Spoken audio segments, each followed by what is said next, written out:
मंगल भगवान विष्णु मंगलम गरुड़ध्वज। सर्वेभ्यो नमो नमः। कक्षा में उपस्थित सभी सदस्यों का आदर सहित अभिवादन एवं स्वागत। भी सभी सदस्य अपने अपने स्थितियों का ध्यान करें। माता गायत्री के मंत्रों का एक बार उच्चारण अवश्य कर ले। साथ ही अपने प्रेरणा के स्रोत एवं अपने गुरुजनों को भी अंतर्मन से अभिवादन कर ले। हम लोगों के द्वारा प्रतिदिन नियमित रूप से प्रश्न कुंडली पर आधारित कक्षा आयोजित की जाती है। आज की कक्षा जो है, यह जो पूर्ण प्रारंभिक स्तर से ही शुरू हुआ है, प्रश्न कुंडली की कक्षा, जिसकी आज यह चौथी कक्षा है। एक कक्षा में, शुरू की कक्षा में हम लोगों ने प्रश्न कुंडली कैसे बनाए, हम लोगों ने वह सीखा। दूसरे कक्षा में भी प्रश्न कुंडली कैसे बनाए, वह सीखा। राशियों के बारे में हम सबों ने सीखा। राशियों के गुण धर्म समझने की प्रक्रियाओं को समझा। ग्रहों के गुण धर्म के बारे में हम लोगों ने पूर्व की कक्षाओं में समझ लिया कि साधारणतया कौन से ग्रह किस प्रकार के होते हैं और क्या हमें हमेशा स्मरण में रखना है। आज की जो चौथी कक्षा है, आज की कक्षा में हम लोग भाव से संबंधित संपूर्ण जानकारी साझा करने का प्रयास करेंगे। तो चाहे वह जन्म कुंडली हो, चाहे जन्म कुंडली हो या प्रश्न कुंडली हो, कुंडली में 12 ही भाव होते हैं। जन्म कुंडली जन्म के समय जो लग्न व्यतीत हो रहा होता है उसके आधार पर बनती है। प्रश्न कुंडली प्रश्न के समय में जो लग्न व्यतीत हो रहा होता है या आकाशीय स्थिति जो होती है ग्रहों के गोचर का, उस आधार पर कोई अंक कुंडली बनाता है, कोई दिशा कुंडली बनाता है, कोई स्वर कुंडली बनाता है, कोई आरूढ़ कुंडली बनाता है। या बहुत से ऐसे व्यक्ति होते हैं कि वर्तमान में व्यतीत हो रहे लग्न के आधार पर ही अपना फलादेश करते हैं, ठीक है। लेकिन कभी कभी ऐसा हो जाता है कि जब एक से अधिक आदमी हो प्रश्नकर्ता, यानी कि आप ही के पास में 4 व्यक्ति चले आए और चारों का एक ही प्रश्न हो, तो लग्न तो एक ही व्यतीत हो रहा होगा। लग्न तो एक ही व्यतीत हो रहा है, तो चारों व्यक्ति का फलादेश फिर एक जैसे हो जाएगा। तो इसके लिए हम लोग स्वर कुंडली बनाते हैं, इसलिए अंक कुंडली बनाते हैं कि आप किसी से कुछ पूछते हैं कि भाई फल का नाम बतलाइए, फूल का नाम बतलाइए, देवता का नाम बतलाइए, तो अलग अलग व्यक्ति अपने हिसाब से अलग अलग नाम बोल देते हैं। संख्या पूछिएगा तो अलग अलग संख्या बोल देंगे। तो अलग अलग अंक या संख्या या स्वर बोलने से या अक्षर शब्द बोलने से अलग अलग प्रश्न कुंडली बन जाती है, तो फलादेश भी अलग अलग होते हैं। इसलिए हमारे गुरुजनों ने कहा है कि जब भी प्रश्न कुंडली बनाए तो अंक कुंडली बनाए या स्वर कुंडली बनाए, फिर फलादेश करें। तो अभी तक हम लोगों ने यह किया कि चाहे जन्म कुंडली हो, प्रश्न कुंडली हो, कुंडली में 12 भाव होते हैं। कुंडली के ऊपर वाले जो इसमें 12 खाने हैं, तो 12 खानों में 12 जो घर है या खाना है, इसे भाव भी कहा जाता है। इसे भाव भी कहा जाता है। भाव भी कहा जाता है। और जो सबसे ऊपर में जो वर्गाकार भाव होता है, इसे ही लग्न भाव कहा जाता है। और जो लग्न व्यतीत होती है उसकी राशि को हम यहीं पे लिखते हैं। यदि अगर मान लिया जाए कि कोई व्यक्ति से अगर पूछते हैं कि हाँ भाई संख्या बतलाइए, यदि उसने कहा दिया 30, तो उसमें 9 से भाग दे देंगे, फिर भी शेष बचा। 9 3 27, शेष बच गया तो 4 हो गया कर्क राशि। तो लग्न में यहीं पे लिखेंगे। तो इसे कहते हैं लग्न भाव। चाहे जन्म कुंडली का हो या प्रश्न कुंडली का हो, बात एक ही पड़ती है। यह लग्न भाव हो गया, इसी को तनु भाव भी कहते हैं। दूसरा भाव यह होता है, तीसरा यह होता है, चौथा भाव यह होता है, पांचवा भाव यह है, छठा भाव यह है, सातवां यह है, आठवां भाव यह है, नौवां यह है, 10वां भाव यह है, 11वां यह है, 12वां भाव यह। अलग अलग भावों के अलग अलग नाम भी से पुकारे जाते हैं। अब लग्न भाव को तनु भाव भी कहा जाता है। दूसरे भाव को धन भाव के रूप से जाना जाता है। तीसरे भाव को भाई भाव या पराक्रम भाव कहा जाता है। चौथे भाव को माता भाव या सुख भाव कहा जाता है। पंचम भाव को संतान भाव भी कहा जाता है। बुद्धिमता की भाव भी कहा जाता है। छठे भाव को रोग भाव, शत्रु भाव, ऋण भाव कहा जाता है। सातवें भाव को महिलाओं के लिए पति भाव, पुरुषों के लिए पत्नी भाव, और सामान्यतः गुरुजन कहते हैं कि सातवें भाव को गृहस्थ भाव कह लीजिए। सातवें भाव को गृहस्थ गृहस्थ भाव गृहस्थ भाव का मतलब यह हुआ कि सांसारिक जीवन यदि आप व्यतीत कर रहे हैं तो हो गया गृहस्थ भाव, ठीक है, या दाम्पत्य भाव जो भी कहा लीजिए। 8वां भाव मृत्यु भाव के नाम से जाना जाता है। 9वां भाव भाग्य भाव के नाम से जाना जाता है। 10वां भाव पिता भाव या कर्म भाव के नाम से जाना जाता है। 11वें भाव को आय भाव लाभ भाव कहते हैं।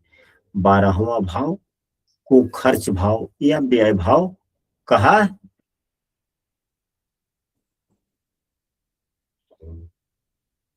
जाता है। अब इसके बाद में जन्म कुंडली में स्थित कुंडली की दिशाएं भी होती है। जो लग्न होता है वह पूर्व दिशा का प्रतिनिधित्व करता है। 7वां भाव पश्चिम दिशा का प्रतिनिधित्व करता है। 10वां भाव दक्षिण दिशा का प्रतिनिधित्व करता है एवं चौथा भाव उत्तर दिशा का प्रतिनिधित्व करता है। इसी प्रकार अब 4 कोण भी हो गए। यह अग्नि कोण का पूरब एवं दक्षिण के बीच में जो है वह अग्नि कोण का प्रतिनिधित्व या भाव करता है। यह नैऋत्य कोण का, उत्तर एवं पश्चिम का कोण वायव्य कोण का प्रतिनिधित्व करता है। पूरब एवं उत्तर दिशा का ईशान कोण का प्रतिनिधित्व करता है। यहां तक बातें स्पष्ट हो गई? जी सर। अब इसके बाद में कुछ भावों से संबंधित जानकारी हम सबों को समझना चाहिए। वह क्या है? तो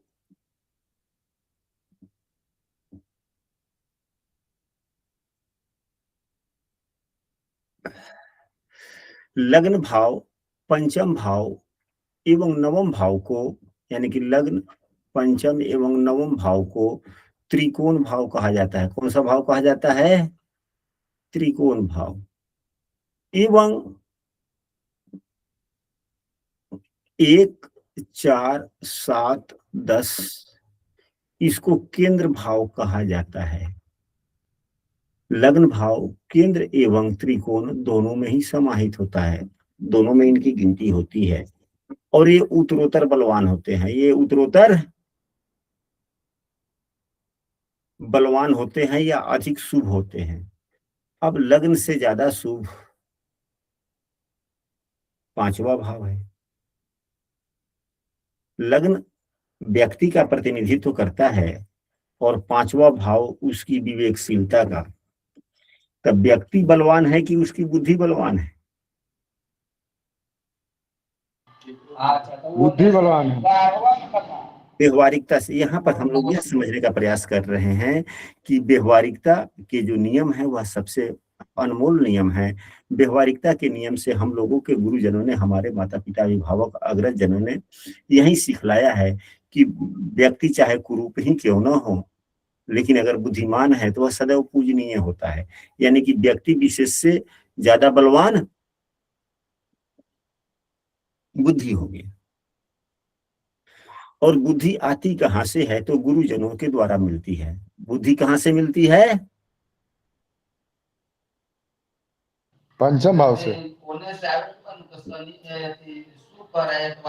जब पंचम भाव तो बुद्धि सीखने का जगह है। नवम भाव के द्वारा पंचम भाव को बुद्धि मिलती है। नवम भाव गुरुजनों का है। नवम भाव गुरुजनों का है, जो आपको पढ़ाते हैं। जो आपको पढ़ाते हैं वे गुरु नवम भाव का प्रतिनिधित्व करते हैं। तो यदि गुरु ही नहीं होंगे आपके, तो आप में क्या विवेकशीलता आएगी? नहीं। इसलिए 5वें भाव से भी बलवान कौन सा हो गया? नवम भाव। नवम भाव। यानी कि एक भाव से दूसरा भाव अगला सदैव उत्तरोत्तर होता है। ठीक उसी प्रकार लग्न से बलवान चौथा भाव होता है, चौथे भाव से बलवान सातवां होता है, सातवें से बलवान 10वां।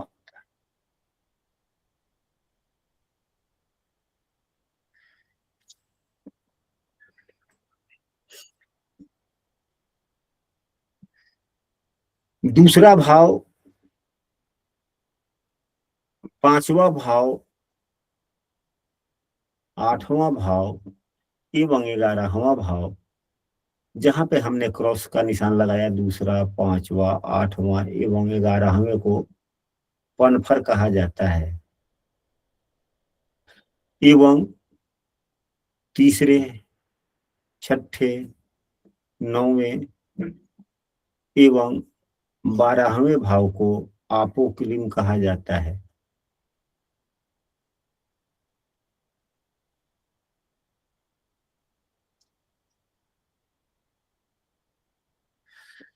कुंडली का सबसे खराब भाव, कुंडली का सबसे खराब भाव छठा, आठवां एवं 12वां भाव माना गया है, बतलाया गया है शास्त्रों में। हमारे गुरुजनों ने भी हम सबों को यही शिक्षा दी है कि छठा, आठवां एवं 12वां भाव ये सदैव खराब होते हैं। इसके स्वामी भी अशुभ फल देते हैं एवं इस भाव में बैठे हुए ग्रह भी अशुभ फल देते हैं। विशेषकर 8वां भाव सबसे ज्यादा खराब भाव माना जाता है। 8वें से थोड़ा कम खराब 12वां, 12वें से भी कम खराब थोड़ा छठा माना जाता है। अब इसके बाद में उपचय भाव, तो उपचय भाव में तीसरे, छठे, 10वें एवं 11वें, यानी कि तीसरा, छठा, 10वां एवं 11वां, इन भावों को क्या कहा गया है? उपचय भाव। जब उपचय तक हम लोग पहुंचे तो अनुपचय भाव कौन होता है? तो शेष सभी भाव अनुपचय भाव हो गए। कौन कौन हुए? तो 1, 2, 3 तो उपचय में आ गया, 4, 5, 6 उपचय में आ गया, तो 7, 8, 9, 10, 11 उपचय में आ गया, तो 12। अब यहाँ पर 4 भाव ये हो गया उपचय, तो 8 भाव अनुपचय हो गया। यानी कि भावों की संज्ञाएं क्या है, यहां तक स्पष्ट हो गया या किसी को समस्याएं तो बोले? जी गुरुदेव, ये अनुपचय नहीं सर। भाव बता दीजिए बस। तो उपचय भाव आप लोगों ने समझा ना कि तीसरा, छठा, 10वां, 11वां है। उपचय भाव तीसरा, छठा, 10वां, 10वां एवं 11वां यह उपचय भाव है। शेष सभी भाव अनुपचय हैं। शेष सभी भाव अनुपचय है। हम सबों को उपचय भाव को याद रखना है। किसको याद रखना है? उपचय भाव को। हाँ, उपचय भाव को याद रखना है। तो यह तो हुआ सब भाव, भाव के सामान्यतः वर्गीकरण, भाव के सामान्यतः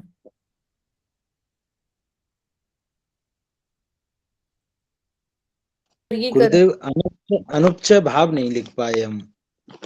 तो शेष सभी भाव अनुपचय होते हैं। नहीं लिख पाए तो लिख लीजिए कि बाद बाकी शेष सभी भाव को अनुपचय भाव कहा जाता है। हम पुनः लिख देते हैं कि अनुपचय भाव कौन कौन है। तो अनुपचय भाव में लिख लीजिए ना,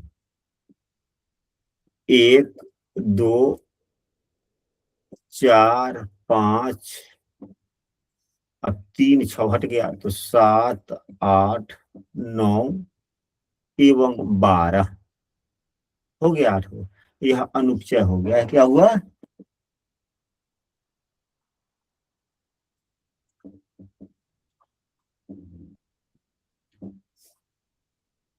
अब बातें स्पष्ट हुई?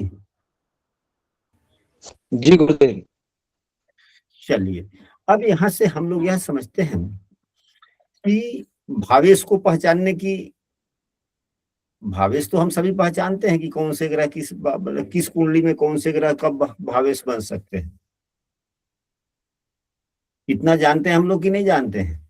जी जानते हैं। जानते हैं गुरुदेव। उपस्थित सभी सदस्य जानते हैं? सरसरी तौर पे हम इसकी भी पुनरावृत्ति कर लेते हैं, कुछ सेकंड तो लगेगा ही। अब जिस भाव में, अगर मान लीजिए कि आप प्रश्न कुंडली बनाते हैं, यहाँ पर 8 नंबर की राशि लिख दी गई थी, 5वां भाव है, तो 8 नंबर राशि के जो स्वामी बनते हैं वह पंचम भाव के स्वामी हो गए, उन्हें पंचमेश भी कहेंगे। तो 8 नंबर की राशि याद है तो ठीक है, नहीं तो यहाँ पर देख ले, 8 किसके सामने है? मंगल के सामने है। तो इस उदाहरण कुंडली में पंचम भाव के स्वामी कौन हो गए?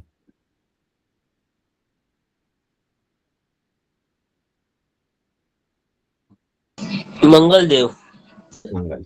अगर यहीं पे अगर 11 नंबर की राशि लिखी गई हो तो इस भाव को चतुर्थ भाव कहा जाता है। चतुर्थेश कौन हो गए? शनि महाराज।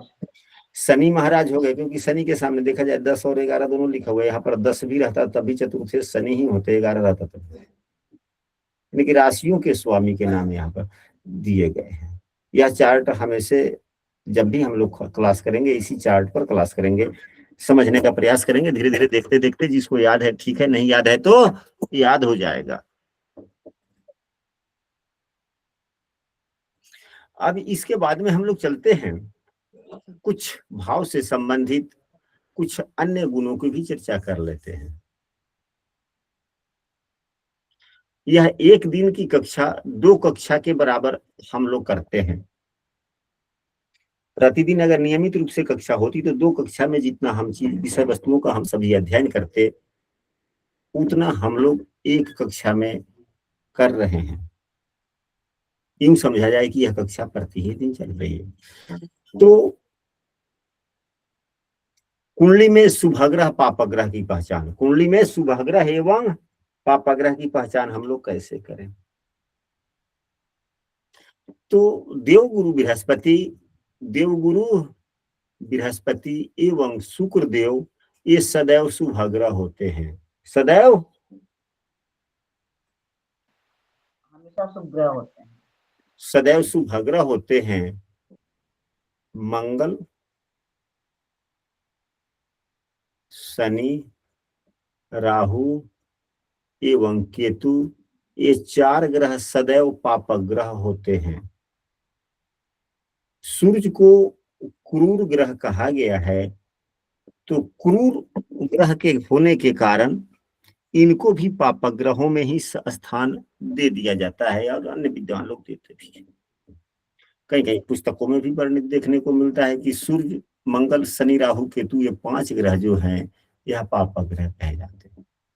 अब शेष 2 ग्रह रह गए, एक चंद्रमा एवं बुध।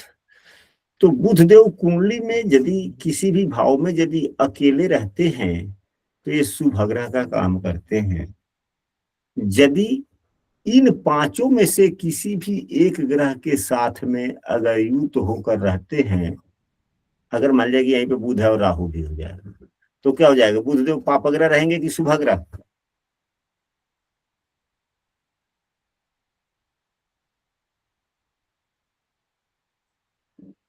पापग्रह पापग्रह। हो पापग्रह। अगर बुधदेव कहीं भी है, सूर्य के साथ में है पापग्रह, केतु के साथ में है पापग्रह, मंगल के साथ में है पापग्रह, अकेले हैं तो शुभग्रह। अगर यही बुधदेव गुरु के साथ में युक्त हो तो बुधदेव भी शुभग्रह, क्योंकि ये देवगुरु बृहस्पति शुभग्रह है, ये भी शुभग्रह ही। तो बुधदेव कब पापग्रह होते हैं, कब शुभग्रह होते हैं, इसको समझने में कोई समस्याएं? नहीं।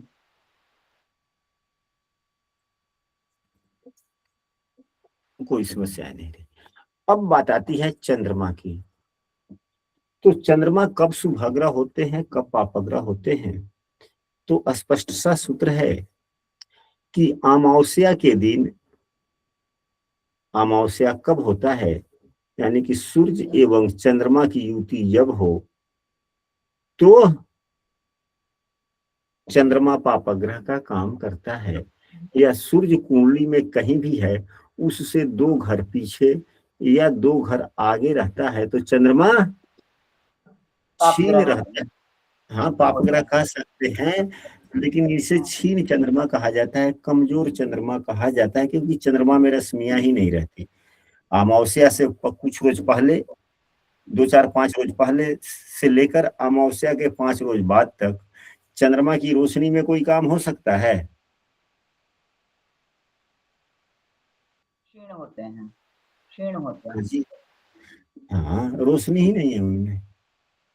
तो जब चंद्रमा में कम रोशनी हो, चंद्रमा क्षीण हो गया, क्षीण चंद्रमा को पापग्रह, पाप चंद्रमा कहा गया है। अगर चंद्रमा में काफी रोशनियां हैं, पंचमी से लेकर से आगे हैं, पूर्णिमा तक, पूर्णिमा से आगे 10वीं तिथि तक है, तो चंद्रमा अच्छा माना जाता है। वैसे सबसे बलवान चंद्रमा पूर्णिमा का होता है। सबसे बलवान चंद्रमा पूर्णिमा का। और सबसे कमजोर चंद्रमा अमावस्या। तो पूर्णिमा हम लोग कैसे कुंडली में जाने समझे? अगर यही सूर्यदेव यहाँ पर है, चंद्रमा अगर यहाँ पर होता तो पूर्णिमा का चंद्रमा, यानी कि जो ही जितने धीरे धीरे आगे जाते हैं, धीरे धीरे इनमें शक्तियां बढ़ती जाती है, यहाँ पर इनकी पूर्ण शक्तियां हो जाती है। फिर जो ही आगे बढ़ते जाते हैं तो शक्तियां कम होती चली जाती है, यहाँ पर शक्ति पूर्ण समाप्त हो जाती है, पूर्ण शक्तियां समाप्त हो जाती है, उसको अमावस्या होता है। बातें स्पष्ट हुई? जी गुरुदेव, बलवान चंद्रमा शुभ होंगे गुरुदेव। हाँ, बलवान चंद्रमा शुभ होंगे। तो अभी तक हम लोगों ने क्या क्या सीखा आज की कक्षा में? गुरुदेव भाव करें हमने, उसके बाद आपने दिशा भी समझाई कुंडली की। कुंडली का त्रिकोण भाव में नवम भाव सबसे बलवान है, फिर केंद्र में दशम बलवान है भाव, और फिर आपने उपजय भाव बताए, फिर खराब भाव बताए, भावेश का अर्थ समझाया, फिर चंद्रमा और कुंडली के शुभ और अशुभ प्लैनेट्स बताए। चलिए, इससे आगे भी अभी समय है, हम लोग कुछ और पढ़ते हैं।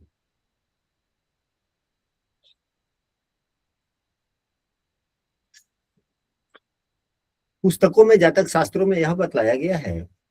एक छोटा सा सवाल था गुरुदेव। हाँ जी, हाँ जी, हाँ जी, तो बोला जाए। जैसे कुंडली में हम देखते हैं तो चंद्रमा और सूर्य, मतलब अगर सूर्य पहले भाव में है और चंद्रमा 12वें भाव में है तो वो कमजोर, मतलब सूर्य से 2 घर आगे 2 घर पीछे और सूर्य के साथ वाला कमजोर हुआ। हाँ, कमजोर हो गया, मतलब ओवर। सूर्य 2 घर आगे, यानी कि हाँ, अगर चंद्रमा लगन में है तो 1 या दूसरे भाव में, हाँ जी, या फिर 11वें या 12वें में हो तो चंद्रमा कमजोर। हाँ, हाँ जी, हाँ जी, सूर्य से 11वें 12वें पहले, यानी कि साथ में है तो पहला हो ही गया, या सूर्य से दूसरे तीसरे चंद्रमा है तो कमजोर चंद्रमा कहा जाएगा।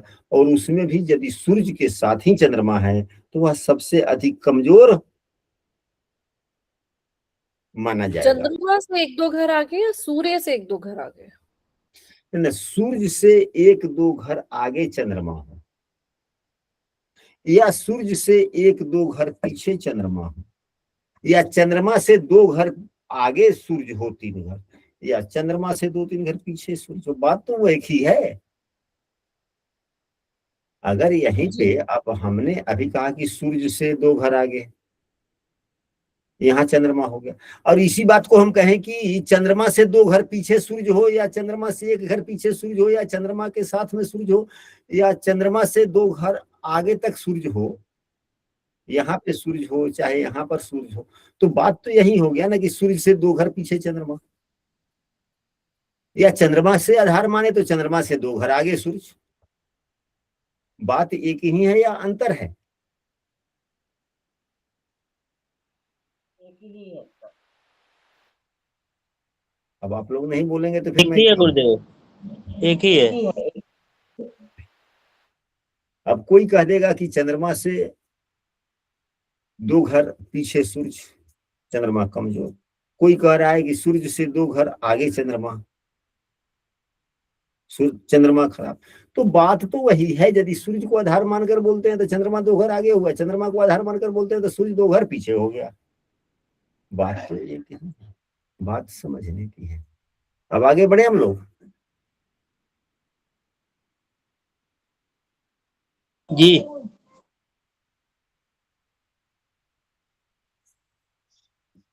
अब ग्रहों के कुछ विशेष गुणधर्म भी होते हैं।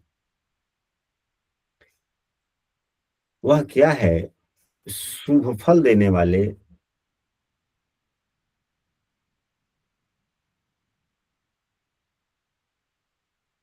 ग्रह, अशुभ फल देने वाले ग्रह। इन दोनों प्रकार से ग्रहों को पहचानना होगा। दोनों प्रकार से ग्रहों को पहचानना है, पहचानना है। तो अभी कुछ क्षण पहले आज की ही कक्षा में हम लोगों ने यह पढ़ा कि शुभ ग्रह कौन है और पाप ग्रह कौन है। नाम से ही प्रचलित है।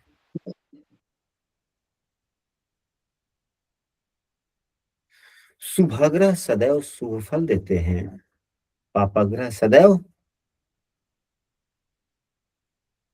बुरे फल देते हैं। यह सामान्य नियम है। यह कौन सा नियम है? सामान्य नियम। सामान्य नियम। सामान्य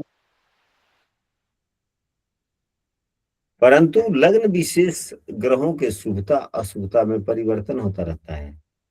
लग्न विशेष ग्रहों के शुभता अशुभता में फर्क होता है। परिवर्तन होता रहता है। यदि किसी शुभ ग्रह की राशि, जैसे शुक्रदेव की ही राशि है 2-7, तो 2 या 7 नंबर की राशि यदि इन 4 भावों में से कहीं नहीं, यहाँ पर इसको नहीं, लग्न को नहीं लेंगे, लग्न को नहीं, यदि इन 3 भावों में से किसी भी एक भाव में शुभ ग्रह की राशि अगर पड़ती है तो वे अपना शुभ फल नहीं देते हैं। वे अपना शुभ फल नहीं देते हैं। शुभ फल नहीं देते हैं। नहीं देते हैं। यदि इन भावों में यदि किसी पापग्रह की राशि पड़ जाती है, लेकिन शनि की ही राशि पड़ जाए या मंगल की राशि इन भावों में पड़ जाए, तो अपने पाप फल नहीं देते।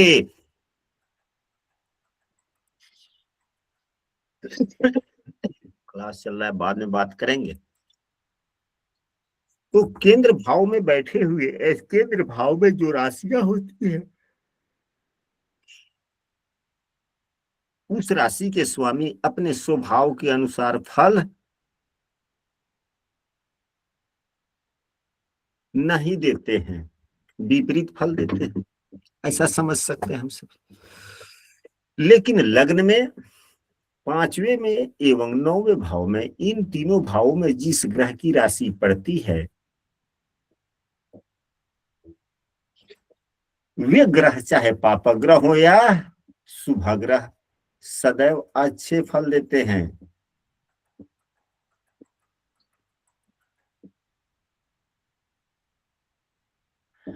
अब किसी भी लग्न की अब कुंडली बनाकर हम लोग देख सकते हैं, चेक कर सकते हैं, और कुछ समझ लेते हैं। एक रोज हम लोग अगली कक्षा में प्रैक्टिस ही कर लेंगे कुछ। ये हो गया।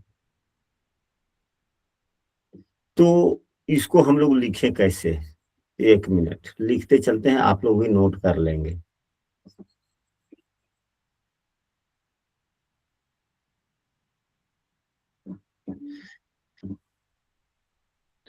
एक 5-9 के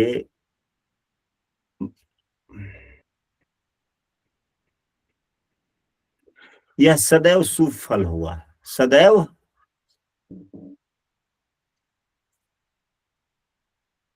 लक्ष्मीकांत तिवारी, मैं कनिष्का बात। सदैव सुफल देने वाले भाव हो गए। चौथे, सातवें एवं 10वें के स्वामी अपने गुणों के आधार पर फल नहीं देते। शून्य फल हम कह सकते हैं। पापग्रह अपना पाप फल नहीं देता, शुभग्रह अपना शुभ फल नहीं देता, तो शून्य फल हम कह सकते हैं। क्या का शून्य फल कह लीजिए या जो समझ लीजिए। पापग्रह की अगर राशि है 4-7 में, तो वह शुभ पाप फल देना भूल गया। ये नहीं कि वह शुभ फल देने लगेगा, नहीं। शुभग्रह की यदि राशि है तो शुभ फल देना बंद कर दिया, ये नहीं कि वह पाप फल देने लगेगा। तो शून्य फल हम लोग कह सकते हैं।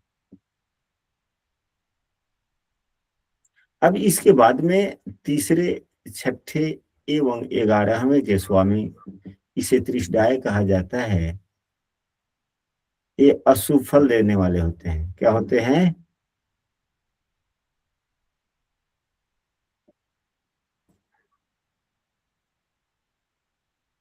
यह तो लग्न हो गया, चौथा, सातवां, 10वां, 5वां, 9वां का हो ही गया, तीसरा, छठा, 11वें का हो ही गया। इसके स्वामी अशुभ फल देते हैं। इन्हें त्रिशदाय कहा जाता है। क्या कहा जाता है?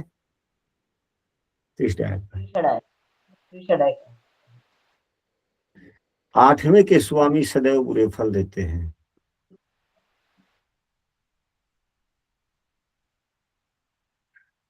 दूसरे के स्वामी जिस ग्रह से युत दृष्ट होते हैं, यानी जिस स्थान पर होते हैं, उस प्रकार के फल देते हैं। कि दूसरे भाव के स्वामी को तटस्थ कहा जाता है। 12वें भाव के स्वामी भी जिस स्थान में होते हैं, उसके अनुसार फल देते हैं। या यदि किसी ग्रह की 2 राशियां हैं, मान लिया जाए कि यहाँ पर 9 हो गया, तो 12 यहाँ पर हो जाएगा, तो गुरुदेव की राशि है, तो दूसरी राशि यहाँ पर हो गया, तो कैसा फल देंगे? इनकी दूसरी राशि जहां पर है उसके अनुसार, तो यह बुरे फल प्रदाता होगा।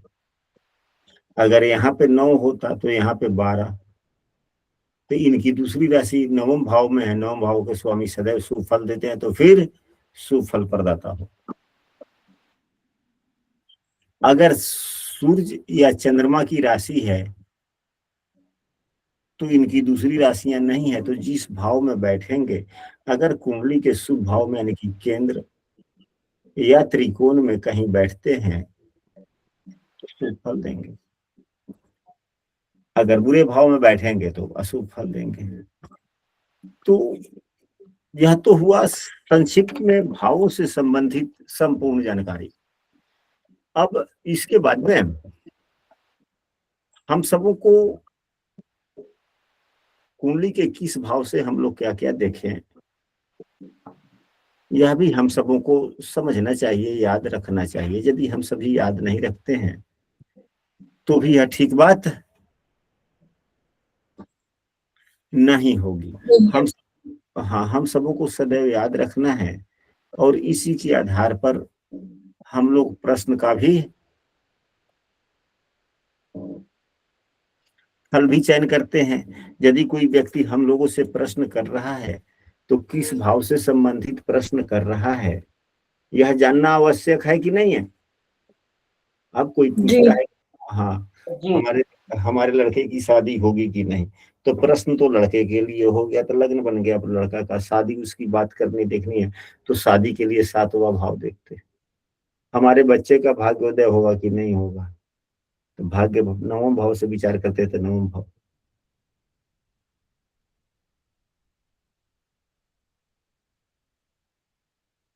हमारा लड़का परीक्षा में पास करेगा या नहीं करेगा,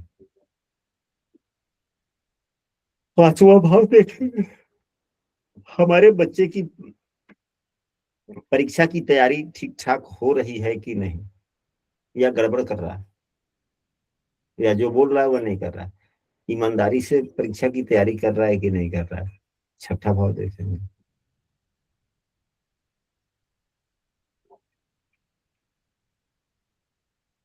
तो अलग अलग भावों से अलग अलग विषय वस्तुओं का विचार किया जाता है। गुरुजी परीक्षा का रिजल्ट जो है कॉम्पिटिटिव एग्जाम का, वो छठे से देखेंगे या फिर पंचम से देखेंगे? परीक्षा की तैयारी छठा भाव, परिणाम पांचवा भाव। तो और जब कोई कहता है कि नौकरी लगेगी कॉम्पिटिटिव एग्जाम के बाद, तो पंचम देखना है फिर छठा? कहते हैं ना, जैसे जो लोग अप्लाई करते हैं गवर्नमेंट जॉब के लिए या फिर किसी ऐसे एग्जाम के लिए जिसके बाद नौकरी लगती है। तो वह क्या है तब? 11वां भाव। 11वां भाव मेडल इत्यादि का होता है, सम्मान का होता है कि आपने परीक्षा दिया, रिजल्ट आया, उस रिजल्ट से आपको सम्मान मिला कि नहीं मिला, वह 11वां भाव।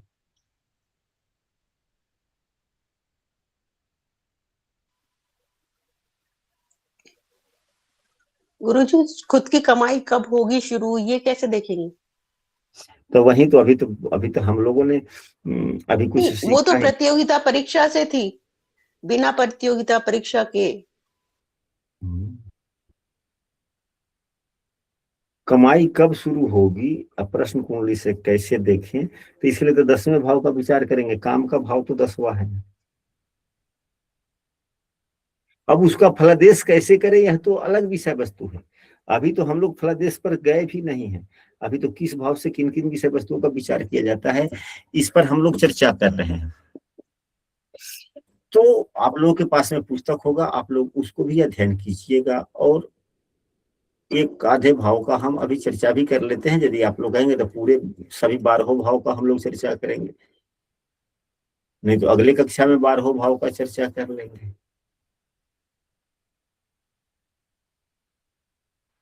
सर पुस्तक कौन सी देखनी है? पुस्तक कौन सी देखनी है?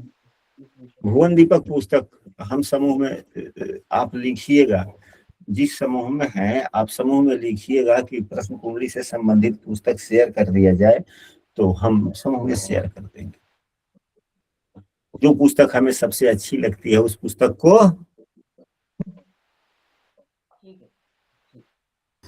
शेयर। गुरुजी, और सवाल था, जैसे आज आप प्रश्न कुंडली के लिए पुस्तक कह रहे हैं, तो ये फलित का फलादेश समझने के लिए, जैसे प्रिडिक्शन के लिए, अच्छा, तो जैसे हमारे पास फल दीपिका भी है, बृहत पराशर होरा शास्त्र भी है, और तो पहले कौन सा ऐसा ग्रंथ है जिसको पहले पढ़ना आसान भी है और समझना भी?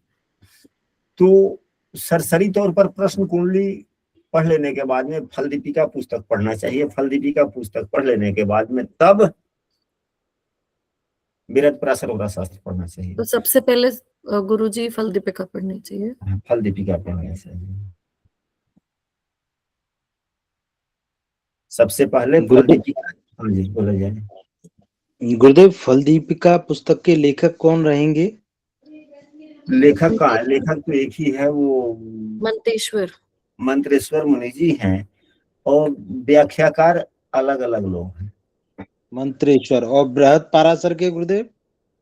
वो तो पराशर मुनि की है, टीकाकार अलग अलग व्यक्ति है।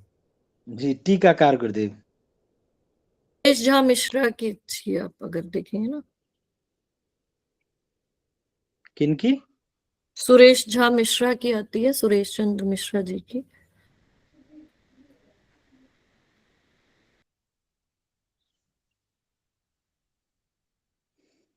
सुरेश चंद्र मिश्रा आप पढ़ा रहे थे?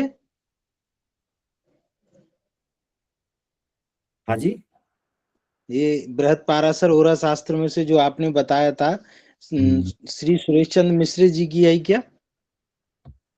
हाँ हमारे पास में तो है।